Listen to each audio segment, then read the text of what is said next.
It's so nice. Bonjour. Can you hear me? Good afternoon.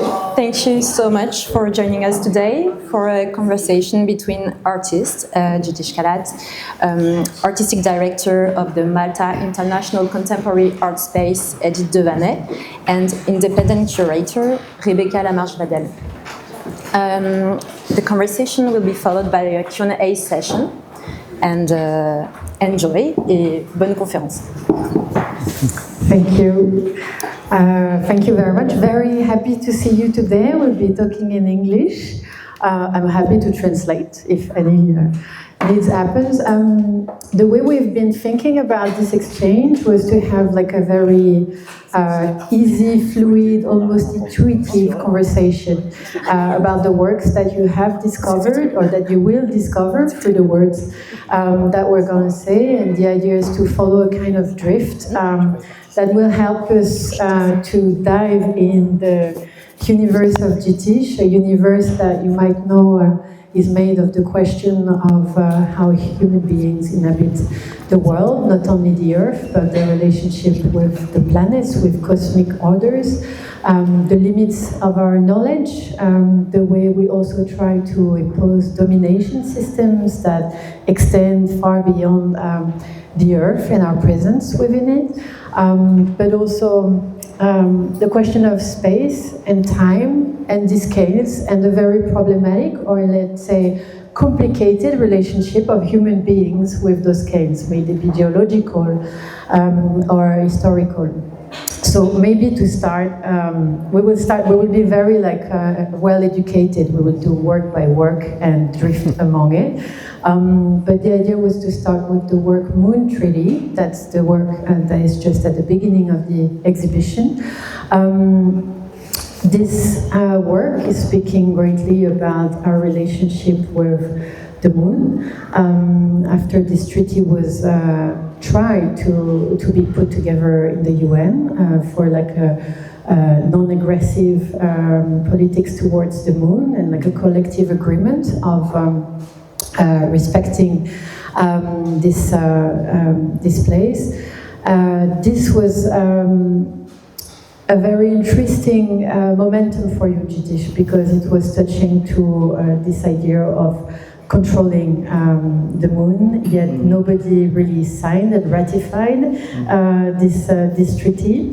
And it reminds me of Carlos Espinosa, who was a Chilean engineer who I worked with at the Palais Tokyo decades ago. He was an engineer who was trying to catch the water that was going through the Atacama Desert in Chile. Because it was extremely dry, there were droughts everywhere, and he was through crazy sculptures trying to capture water and give it back to the Chilean population. He was saying back then in the 60s, I cannot understand how human beings are running after the moon where we hardly know how to live on Earth. Maybe, Jitish, you want to tell us more about the work Moon Treaty and how you got to this place. Am I audible? No. You can use that one. Yeah, I think I'll use that.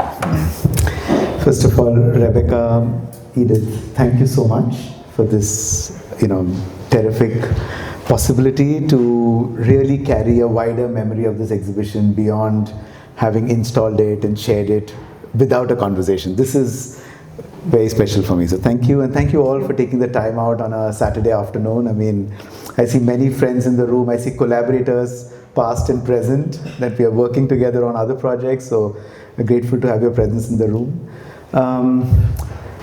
Yeah, the moon. Sorry, returning back to the work, the moon has sort of recurred in a lot of my work in other ways. I mean, going back 12 or 13 years ago, there's a piece called Epilogue, where essentially 22,888 moons, images of 28,888 moons become every moon that my father saw in his lifetime, and becomes a kind of labyrinth through what every moon on closer viewing reveals itself to be a roti. A progressively eaten roti becomes a crescent moon, an uneaten roti remains a full moon, and goes through cycles of fullness, emptiness, luminosity, darkness. So in a way, it's recurred in other forms in my work as a keeper of time, as in fact, a certain nourishing dimension to our existence. But in the last few years, in a way, there have been other appearances of the moon in the work that actually led to a work that opens, in a way, this exhibition, which, when you of course walk in, appears like crumpled, discarded documents, but in a way magnified and brought into greater clarity as every alphabet gets expanded in its magnification. These are essentially the 8 French pages of the Moon Treaty. So the Moon Treaty is a 150 odd page document which is translated in about 6 languages, Arabic, English, Spanish, and so on. And these are the 8 French pages that, in a way, the sculpture takes its own form from the image of a discard, the gesture of discarding something, which is this act of crumpling. So in a way, the sculpture is as much to do with the form of the round globe, celestial body-like form that it takes, but it's as much about the gesture of the hand, the hand that sort of crushes. And the Moon Treaty is a document it's a piece of legal agreement put out by the United Nations in 1979, asking nations to abstain from contaminating, colonizing, corrupting, or extracting from the moon and other celestial bodies. And less than 10% of nations actually signed it. So any nation who's actually signed it has really had no space program at the time, or are such micronations that may not ever have a space program in the future. So any nation who has any possibility of leaving, or the escape velocity of leaving Earth, has not signed that document. And to me, somehow that those celestial body-like discarded globes become a kind of portal into the rest of the exhibition. That neglect as a kind of portal to think about the other works in the project. But it's also the, you talk about them being kind of, crumpled paper by the hand. It makes it, is my microphone on? Use this, we can stay with one. It makes it incredibly personal. The idea that one person has taken this piece of paper, decided it's not worth the paper it's written on, and scrunched it up into this form that feels very celestial, as you say, and this, obviously the kind of the sculptural element of them is really important with evoking that sphere, which has a presence throughout the rest of the exhibition. But it's also that documentation it introduces that notion of documentation as well, which is very much present and prevalent throughout the exhibition, and that idea of this document, which was 79, and hasn't been updated, and it's kind of worthless because, as Rebecca said, no one has signed it. So it's so actually the Moon Treaty, is this audible, or should we just stay with one microphone, I think? Or do we need it at all? Let's try. It's audible? Is this worked? Yeah? Okay, yeah. No, when you look at the entire Moon Treaty, the entire document, you have, of course, the translated pages, but then you have all the unsigned pages, nation after nation. So every 10 pages you might find a single signature.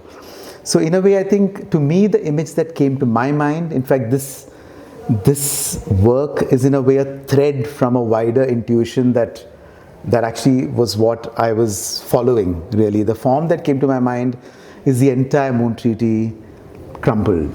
In fact, it came to my mind as the entire Moon Treaty crumpled by every nation that did not sign. So it almost becomes like a mountain of this Moon Treaty. So that's really the image from where the work here is really a thread that sort of leads into the rest of the exhibition. What's your... no, but it's a joke.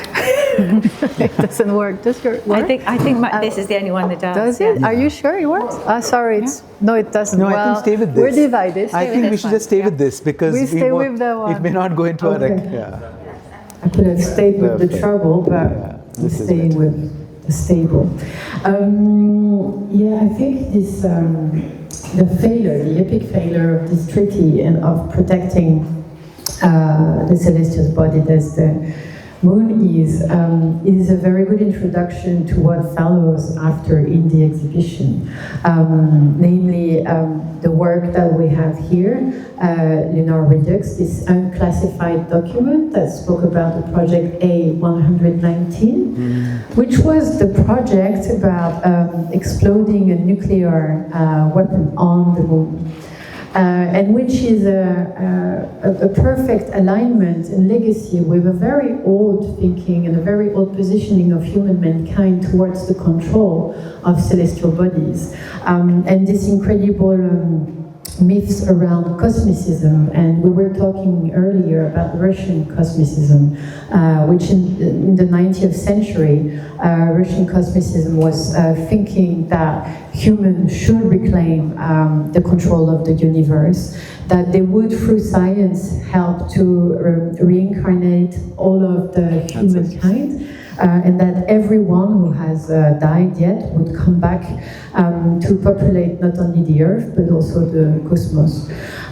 Closer to us, you have a whole like bioengineering movement that is about the question of following the Anthropocene, thinking that human beings have transformed the Earth so profoundly that the Earth is not following its own pace anymore, it's following the industrial and extractivist pace.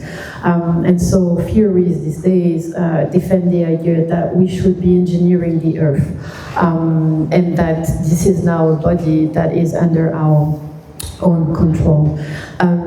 I'm thinking that this is a very long legacy of questions of domination, of colonialism, but also to some extent, I was thinking about, on my way here, about Hannah Arendt and how she was speaking about fascism and saying that the end of empathy is the beginning of barbarity. I was thinking that this type of gesture, this idea of like throwing a nuclear weapon on the moon so that it could be seen, that was also that was key to it. That was key to it. It had So to it be was a visible. show. It was like a spectacle.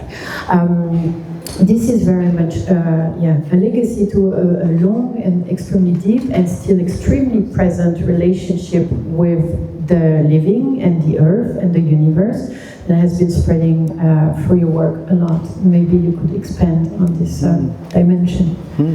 Edith, you want to say Or you something? want to? No, I mean, I think one of the really interesting things that I just said there was the visibility of it, that the whole idea of setting off a nuclear bomb on the moon was for it to be visible for other countries. So it was that kind of sense of domination. But when we were briefly conversing this morning about how we were going to construct this discussion, I mean, one of the things that we were talking about was actually, you know, the idea of this, which was originated some time ago and has only, you know, relatively recently come to light. It's in a way, it's interesting to look at it through the prism of what Elon Musk is trying to do, and this notion that, you know, we have got this resource out there that we can all go and live. It's like a kind of, you know, modern day Noah's Ark, that we just kind of get up and go somewhere else. And the danger is something like that, and it comes to another subject that you're intensely interested in and is examined in your work again and again, is this idea about climate change and how, if we think that there's an alternative, does it change our attitude towards how we look after the earth? And that's the real danger. But I'd love you to talk a little bit more about that. Yeah, I mean, to both your interesting remarks, I mean, the Lunar Redux came out of about 3 years of engaging with a document called Project A119, which, as Rebecca was just saying, and both Edith, was the US Air Force's sort of declassified now, but a secret effort to try and detonate a device on the moon as a way to kind of present at the height of the Cold War its own supremacy in space. And that, of course, came out of anxiety about Soviet Union's launching the Sputnik and all kinds of other concerns. But the primary driver within that study, which is also called the study of lunar research flights, So it's very much couched like a physics document, which it is, but with a kind of militaristic intent, is to see if this detonation can be made visible. So one of the fundamental concerns is optics. Optics as both visibility, but optics as perception. Like, yes, if we make it visible, and the idea for that was to hit the terminator of the moon, where the dark side meets the bright side. If you hit the line, the side lighting of the sun would make it magnified. Because we humans think we are big, but the moon is bigger, our devices are small, our explosion minuscule, and hence needs to be enhanced by the sun to reflect to us what we can do to the moon. So it's a kind of perverse trail of thought, and yet this goes on to the next layer of study, is to see consequences, that eventually, that if there's a nuclear fallout, what does it do to the moon, would it eventually do something to the earth? The good news is, and we all know, that the moon wasn't violated, the plan was dropped. And to me, the entire arc of that document somehow began to talk to me in terms of a larger relationship of us humans to our own immediate neighborhood, whether it's our backyard or our cosmic neighborhood, And that led to a very tiny book of drawings, like a small lapel or an accordion book of drawings, that very kind of unbeknownst to me expanded into a very large body of paintings called Conjectures on a Paper Sky. But it's really during the course of making those very large 10 paintings that Lunar Redux began to appear in my mind's eye, as a kind of like an open archive where the document kind of returns. But it returns accompanied by all the intuitions that got registered in that book of drawings and also in the paintings. And so those images kind of reunite as a kind of collage, but a kind of shifting collage, a collage where the text and the images hide, reappear, they redact, reappear, they also become mobile, and we can organize our bodies to actually read or unread that document, yeah.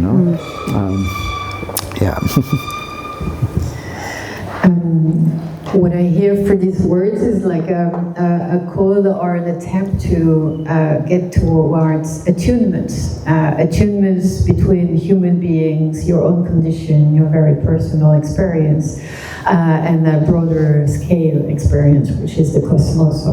It reminds me of the work of Alvin Lucier, an experimental New Yorker musician who passed away a few years ago, and who did a beautiful concert where he sent his pulse to the moon, and the moon was sending his pulse back, which became the music for this hour that was spent during this concert. And this question of attunement, this question of a renewed relationship with the resources that are surrounding us is something that I feel very much in the works that is behind us, Albedo. This is a work, as you said, this is a work about light, a work about also your own relationship with light, with apparition and disappearance. Yeah, I was wondering if you would be able to tell us more about this work that also reflects on terra forma, so this possibility of engineering the earth, once again, of transforming geological presence, and the way this much more intimate work is much more intimate, I feel, or your hand starts to appear there and becomes like fully present on these canvases. Can you describe your relationship to the light, to the energy? Why did you want and need to do this work on the albedo or light? So the albedo paintings, which is in the gallery behind us, essentially albedo refers to whiteness, but also light. Albedo is actually our collective reflection or reflectivity within the cosmos, so which is our luminosity. Earth's luminosity in the cosmos is our albedo, which in a way became like a sort of undercurrent to the thinking of the work. I mean, materially speaking, the work is actually white, and the white comes from road marking paint. So if these paint cans didn't come to the studio, they would have gone and organize human traffic on streets or factory tarmac floors or airport tarmacs and mobility of goods and services, they would have become lines and become the geometry of human mobility. But in a way, in the studio, they kind of literally pour onto the surface. But in the work, there's some underdrawing, underpainting. But I think the fundamental force within the work is really one of water and heat, hydration and dehydration and temperature. Sometimes controlled, many a times uncontrolled, either through exposure to the sun or through a kind of microclimate within the studio through multiple heaters, So for a moment, there's a brief extreme summer in the studio. Or or it's left through the night and there's a kind of slow winter that these works have encountered. And in that course of that night or that day, they begin to register certain signatures of nature. I often think of these as abstractions kind of bordering on landscape, where the glacial, the kind of geological, the signatures of erosion, sedimentation, things that happen over decades or centuries, sometimes sort of accelerate within a sort of studio moment of a day, and in a way to kind of receive that within the work, and so the other sort of paint within the work are these sort of drawings within the work, which are essentially thermochromic paint. So if it got really hot in this room, that painting would know. If it got really, really hot, we would know that the painting has changed because those thermochromic paints would respond to the heat and begin to sort of, fade off. That's the major dementia you talk about. Oh yeah. So in fact, I was just saying today that that in the years to come, of course, that paint will forget to change. Because it'll have only that much energy in its polymers to know that it's hot, and it'll eventually have some kind of material dementia. It will forget to change. But for the moment, each of those works have been out of the studio for about 8 minutes.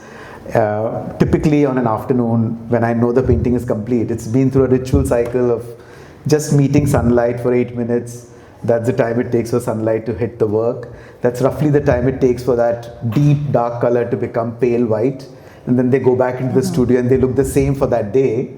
But and for a few years, I could repeat that cycle, but in years to come, it won't happen anymore.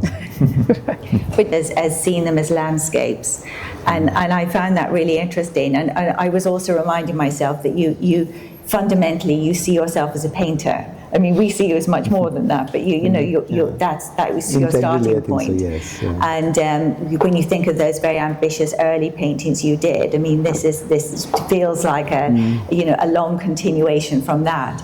And yes, I mean, I think that idea of the paintings both reflecting climate change and being part of it as well, with these man-made paints as integral to it, and they're almost like a palimpsest, aren't they? With different memories coming through, some of the paint having its own temporary memory, and then the idea of mapping, that's very strongly felt there as well. Yeah, I mean, it's an interesting word you use, memory, because in a way, any geological formation we see is a kind of planetary memory, It's kind of like that residual remain of a kind of memory of a long durational action. I mean, our luminosity or our diminishing luminosity in the cosmos, which means that we reflect less and less light, is actually a pivotal point within our climate crisis as well, because the more light we hold, the more heat we keep. And the more heat we keep, the less ice caps we have.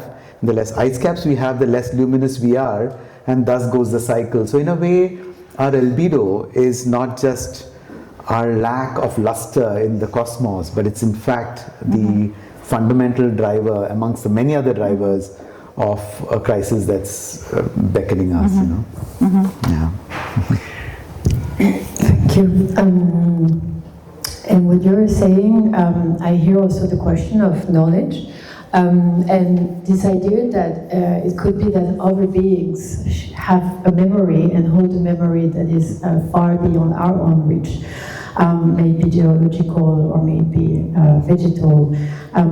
It reminds me of Thomas Saraceno and his works with spiders. Thomas Saraceno works with spiders because astrophysicians think that if we were to represent the 95% of dark matter that is in the universe, it would probably be modeled after a spider web. So Thomas thinks that this matter that is sometimes at the edge of our rooms hold a very deep truth of the genesis of the universe and its construction. This idea that also they could be able to hold gravitational waves, that they would be through their webs able to feel when basically gravitational waves happen when a black hole, two black holes collide. The first time we were able to feel it or to register it as human beings was in 2015, and Thomas thinks that spiderwebs were able to record them as they were going through the earth for centuries, I mean since the beginning of time. You are in the same train of thoughts, looking at other beings and the way they are transformed, the way they share this memory of the past and possibly the present and the future through the works that are being shown downstairs, which are called exalemma, right? Because it's more than one dilemma to be solved within those works, which are called earthly chant as well, as if they were holding the chant of life and a certain life that has been dramatically modified by the human species. Could you maybe tell us more about it? Sorry, I'm constantly jumping to this. Yeah, so I mean, sort of going downstairs, there are sort of 2 or 3 bodies of work, or 2 or 3 pointers that point between each other, you know, the kind of works probably pointing at each other. So Hexalemma, Earthling Chant are these drawings that actually began in the studio about 2 years ago, and I mean the title really is a word I formed, you know, it's Hexalemma, dilemma tripled 3 times over, a 3-sided dilemma, which is essentially a coming together of often 6 signs in the work, essentially coming out of studio notes.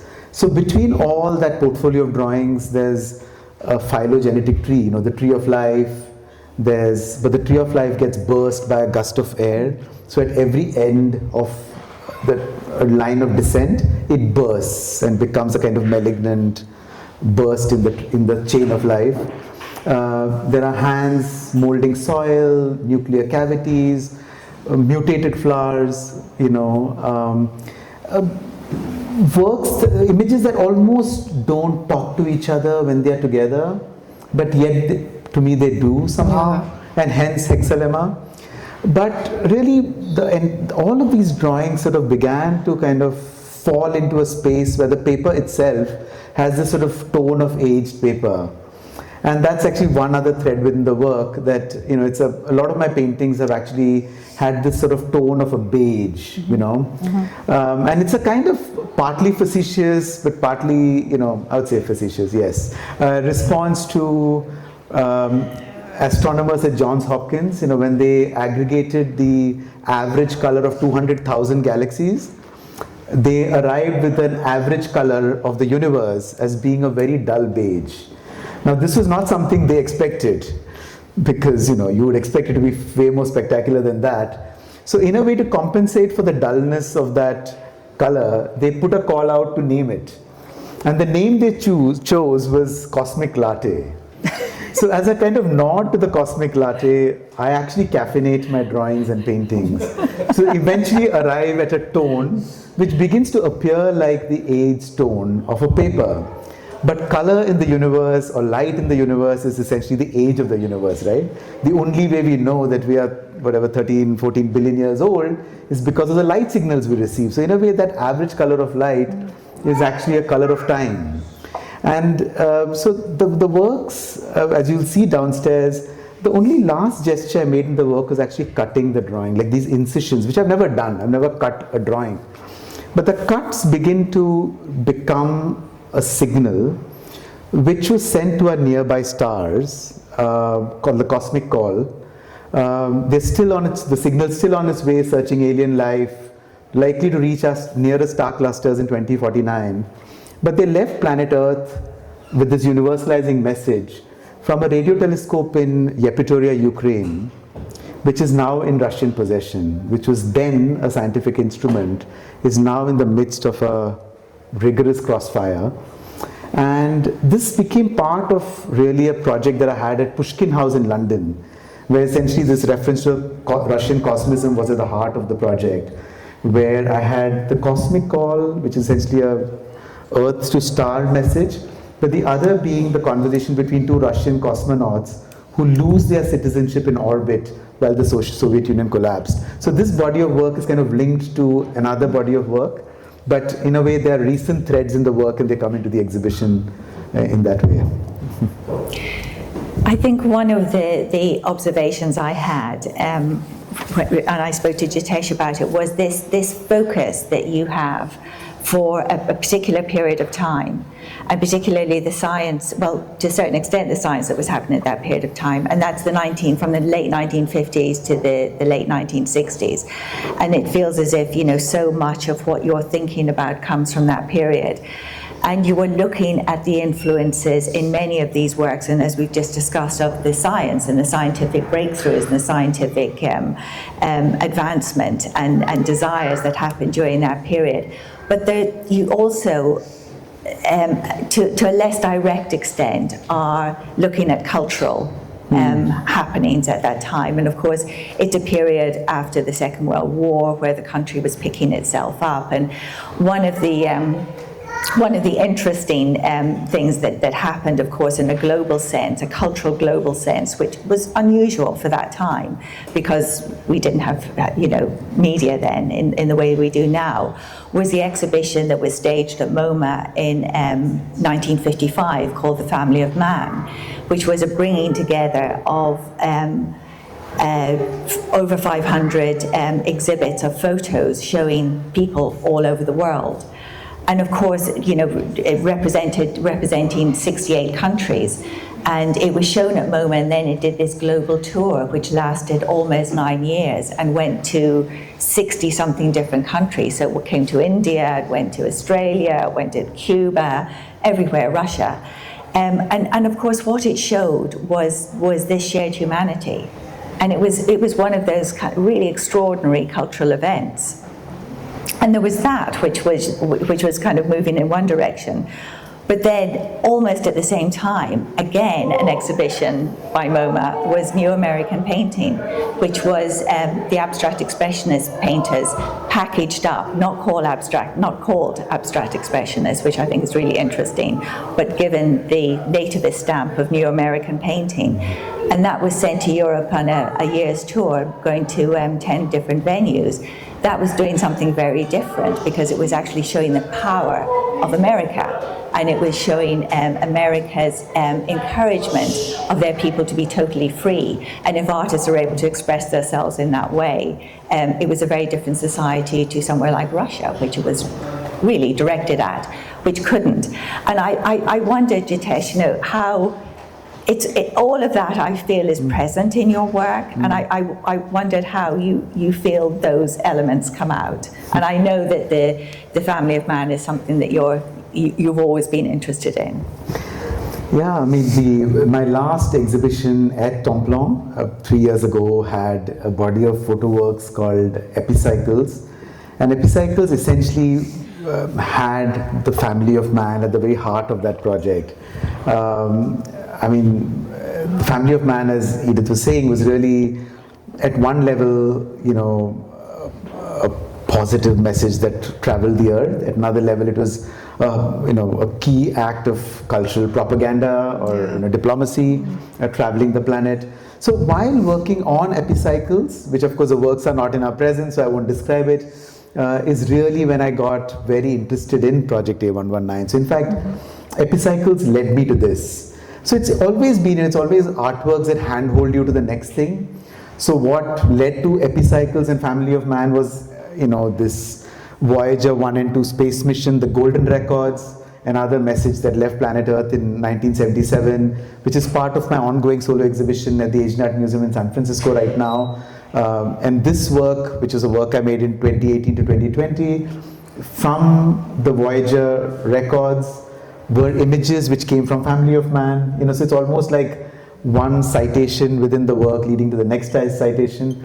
And yes, that really got me interested in the Cold War as a kind of a place from where we inherit legacies and unsolved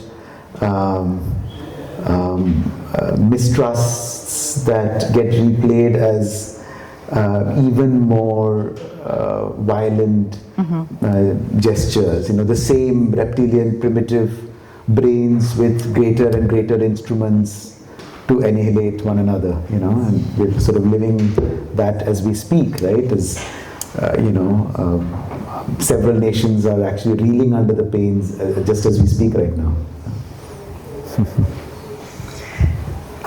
Yeah, it reminds me that, Family of Man was also heavily criticized for being a very heavy Western perception of the earth and human beings, and having massive holes in the history that was told back then, and as a propaganda tool that was serving domination, and the domination of a few. What is quite interesting, and I was thinking about the project A119 as of today, because when doing some researches I saw that there's actually on the moon right now more than 200 tons of waste that have been left there by the US and China. So among the things that you can find on the moon, there's spaceships, there are free cars, cameras, human rejections, vomit, and 6 US flags.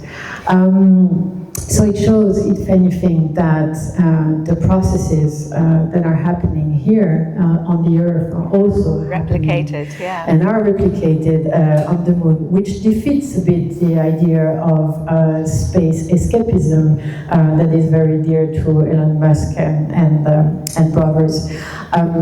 So I wanted to come back maybe to Bruno Latour and his proposal for landing. His proposal for landing is a way to reconsider the relationship we built with not only the Earth but also the space, that we should consider more as a political accomplice, an actor in itself, rather than a playground. And that's one of the solutions that he proposes for completely renewing the colonial and domination relationship that we might have with these astral beings. I was wondering about you. Where do you stand there in this conversation about domination and colonization? Some of our gestures, such as the waste that you mentioned on the moon, or the absolute orbital debris that we've littered our immediate cosmic neighborhood with, the continuous trash we leave behind, as a trail of our existence, is one. But also the larger question of, with greater and greater capacities, our inability to really even reconcile through science what we already know, that a carbon atom on my right hand and on my left hand come from 2 different star clusters. There's no ambiguity about that, right? The sodium atom on my toenail is actually from another star cluster. So we are literally stardust having a conversation right now, and it's not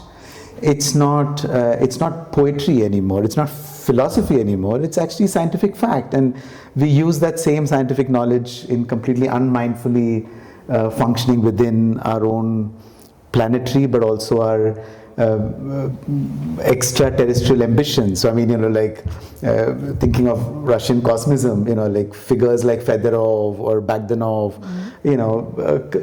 they seem to be kind of reincarnating through new ambitions. Fedorov was this man who thought that death is against nature, you know. Death has to be overcome. It's a technical problem. It's a technical, but death is a technical problem, and the right to live is the right of all our ancestors. So bringing them back is equally important. Now, these were not esoteric poets, but they were people who thought they could instrumentalize science to these ends, you know. Or Bagdanov, who actually thought that blood transfusion can produce youth in older people, and we now have people like Brian Johnson and others who are doing the same thing in eugenics and stem cell technologies, or cryonics and all these, you know, sort of new age sort of reincarnations of Russian cosmism. You know, Bagdanov was a guy who actually injected himself with the blood of an ailing student and then killed himself, you know, in his own experiment. So these were people who were out there doing things that they were not proposing, but actually lab testing, you know. Yeah. Yeah. So you were mentioning time, you know, this idea of, you know, the life cycle, and how we've got, if we're lucky, 80 years, and then, you know, the political life cycle is much shorter, you know, so politicians are coming re-elected every 4 years. But that is so out of step with the cosmos. That becomes really problematic, and our ability, therefore, to care long term, going back to the Moon Treaty, is so challenged, isn't it? It's almost impossible for us to fathom it and get it right, which is anxious making.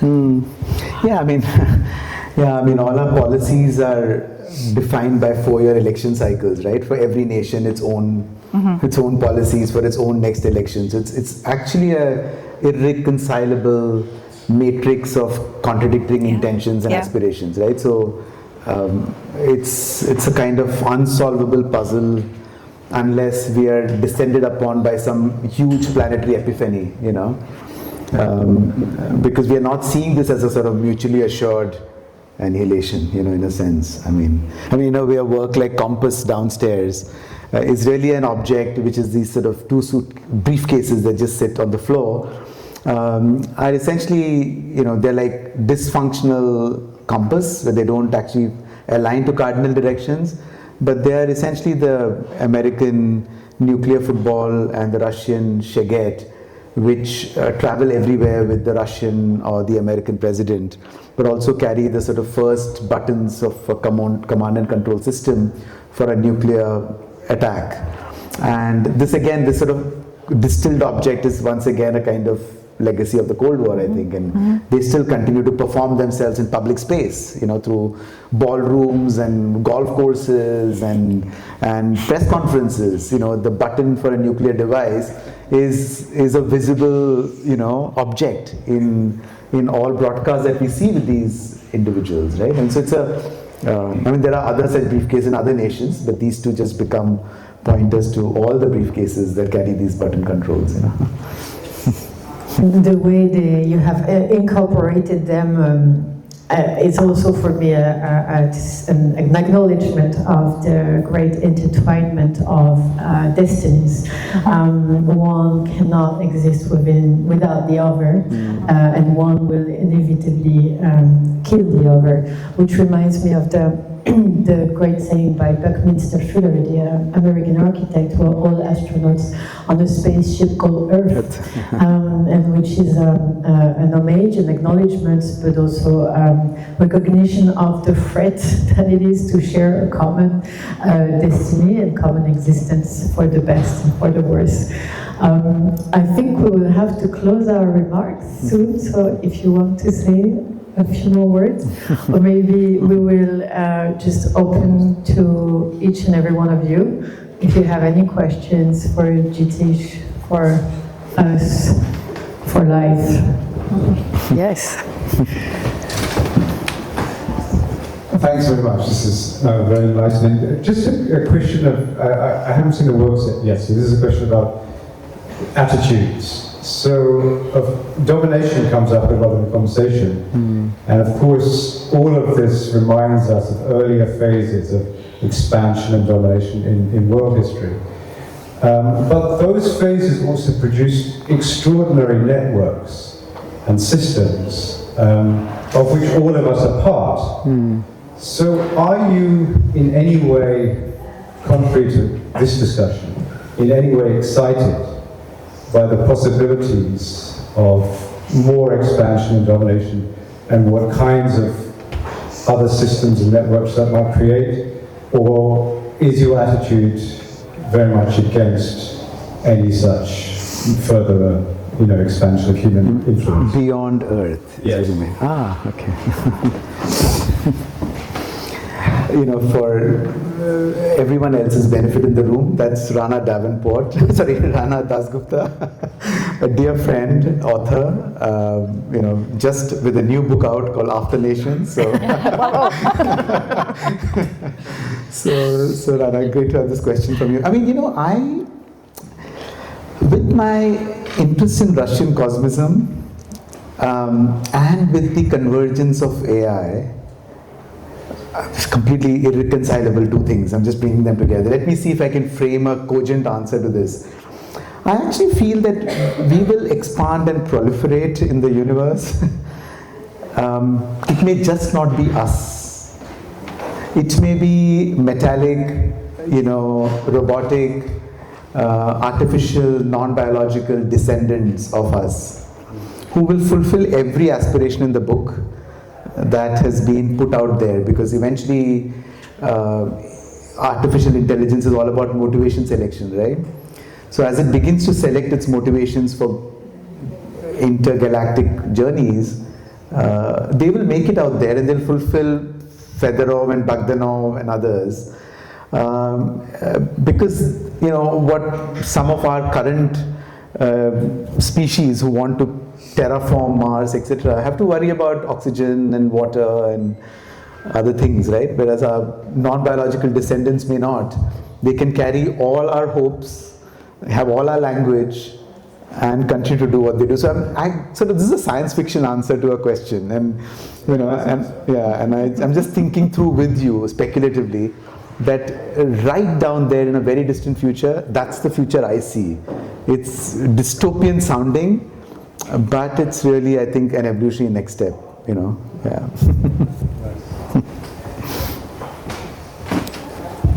Maybe we should talk about this. Oh yeah, of course. One other question.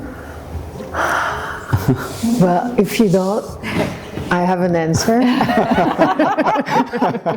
you want to talk about it? Sorry, I'll just say this. Please, Yes, yes. of course, yeah. So this is a new book that's just been out. It's a book called Integer Studies, and I'm absolutely grateful to the Berger Collection, who are actually supporters of the book, and to my fellow collaborators on the book, the authors, Bettina Steinbrugger, who sent me at 8 a.m. every day a question, and I replied at 8 a.m. my time, wherever I was, and that's a conversation in the book. Nice. There's Claire Gilman, there's Ella Saltmarsh, and Siddhartha Mukherjee, wrote Emperor of All Maladies and this Song of the Cell and others.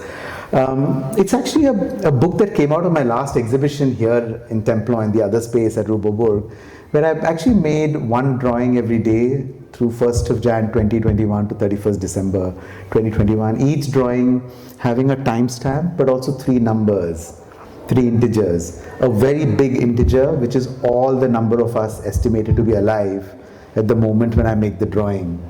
A negative integer, a subtractive number of every one of us expected to have died, algorithmically estimated since the midnight of the last day, and the number of us estimated to be born. And this sort of drawings continued for a year, where between my first drawing to the last drawing, we went from 7.8 to 7.9 billion. And I'm grateful that this has now become a book, because it kind of brings back, so it's more like an artist book with 4 different contributors with texts. And yeah, so it's just out there, published by Hachekant. So, a note of gratitude to the publisher too. And I'm so glad we could have a book on the table to just kind of announce it. Thank you. Thank you. Thank you very much.